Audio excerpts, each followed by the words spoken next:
The winter wind cuts like a knife, howling across the frozen prairie. Snow piles high against the lodge walls. Firewood is running low, and the last hunt brought back barely enough meat to stretch another week. In this moment, survival isn't just about staying warm. It's about keeping the body healthy enough to endure the long, hungry months ahead. For Native American communities, this wasn't a rare emergency. Every winter was a test, and every year they turned to something far more reliable than luck: the wisdom of generations. This is the story of medieval Native American winter survival, when medicine wasn't found in a bottle, but in the forest, the riverbank, and the snow-covered prairie.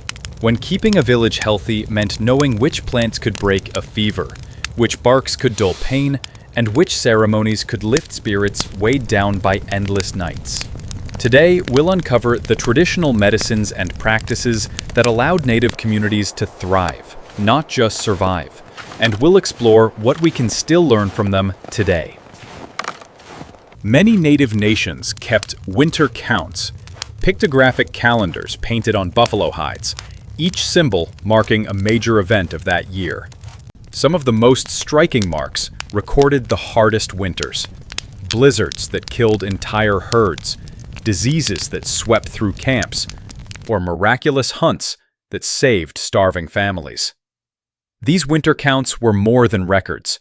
They were survival guides. Each symbol carried a lesson. The year of the Great Cough might remind future generations to gather extra healing herbs before the snow. The year of frozen fish might teach children when to check river holes for food. By remembering hardship and recovery, Native communities turned memory into medicine. Survival wasn't just physical, it was historical, built on the knowledge of what had worked before. The land itself was a living apothecary. Even in the depths of winter, medicine could be found if you knew where to look. Willow bark was one of the most important remedies, chewed or brewed into tea to relieve pain and fever. Modern science later discovered it contains salicylic acid, the chemical ancestor of aspirin. Pine needle tea was brewed for colds, coughs, and scurvy prevention, loaded with vitamin C when no fresh food was available. Elderberry syrup fought respiratory infections and boosted the immune system, while sage smoke purified the air in crowded lodges and reduced illness spread.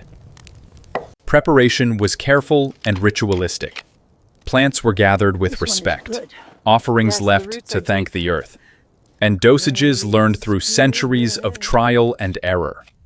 Imagine a healer kneeling in the snow, scraping willow bark into a pouch, whispering a prayer before returning to the lodge to ease a sick child's fever. These were acts of both medicine and reverence. Even in frozen ground, roots like echinacea, sweet flag, and prairie turnip were dug up and dried for winter use. These were used for everything from wound care to digestion aid. Dried berries, chokecherry, currant, and sumac were stored as medicine and food. Their high vitamin content kept immune systems strong. Nothing was wasted. Animal fats were mixed with crushed herbs to make salves for frostbite, while bear grease became an ointment for chapped skin and cracked lips. Winter medicine was practical, effective, and always tied to the seasons. Each preparation represented a plan made months earlier, proof of foresight and discipline that kept communities alive. Native medicine didn't stop at the physical body. Long, dark winters could weigh heavily on the mind and spirit. Ceremonies, songs, and storytelling acted as mental medicine, keeping fear and despair from overwhelming the community. Drumming circles and smudging ceremonies renewed a sense of safety and balance.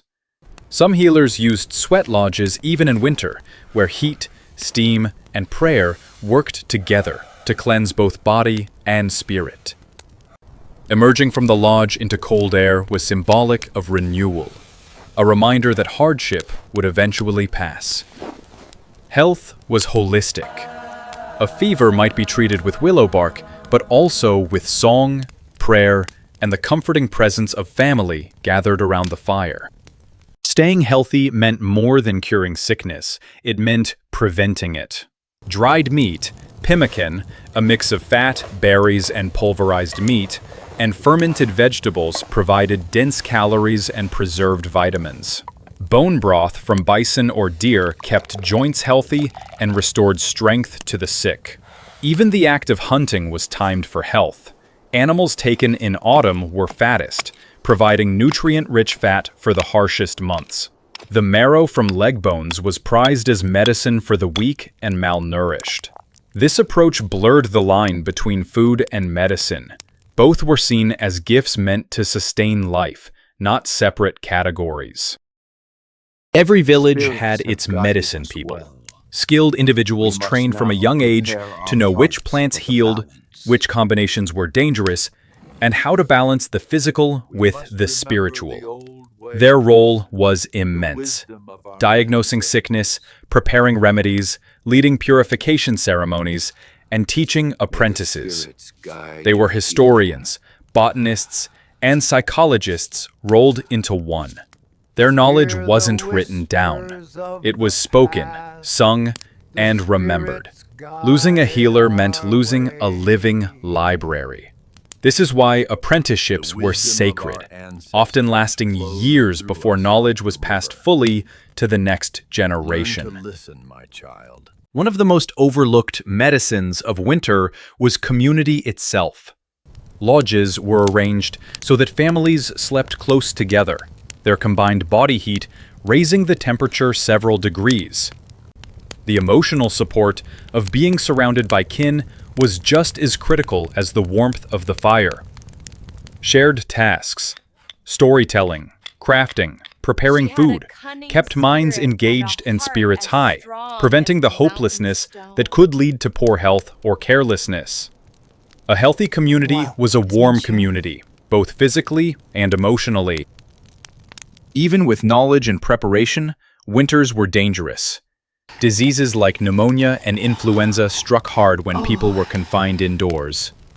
Malnutrition made children vulnerable to illness, and frostbite or infection could claim fingers, toes, or lives. But every loss became a lesson. Communities adapted, refining their healing practices, adjusting food storage techniques, and marking these years in winter counts to warn future generations. Their survival rates improved not by accident, but by relentless observation and innovation. Many of these remedies are still used today. Pine needle tea is brewed by survivalists. Elderberry syrup is sold in health stores, and willow bark is literally aspirin in its raw form. The modern wellness movement often rediscovers what native healers knew centuries ago. Plants, nutrition, and mental health are deeply connected. But there's more to learn than just recipes. The indigenous approach reminds us to harvest sustainably, give thanks for what we take, and treat health as a community responsibility, not just an individual one. Across North America, indigenous communities are working to preserve and revitalize traditional plant knowledge. Elders teach young people how to identify, harvest, and prepare medicines. Workshops share language terms connected to healing. This is not just cultural preservation. It's survival knowledge for a changing world. As climate challenges grow, these old practices may hold clues to living in balance once again. Native American winter survival was never just about enduring hardship. It was about turning the land into an ally, and remembering that health is a shared responsibility. Which remedy surprised you most? The aspirin-like willow bark? The immune-boosting pine tea? Or the mental medicine of ceremony and storytelling? Share your thoughts in the comments. I'd love to hear what resonated with you. If this journey into ancient resilience inspired you, hit like, share this video with a friend who loves history or herbal medicine, and subscribe for more explorations into the survival wisdom of the past. And if you want to go deeper, look for indigenous-led projects near you that teach ethnobotany, herbal medicine, or food sovereignty, and support the knowledge keepers working to pass this wisdom to future generations. because survival knowledge is only lost if we stop telling the stories.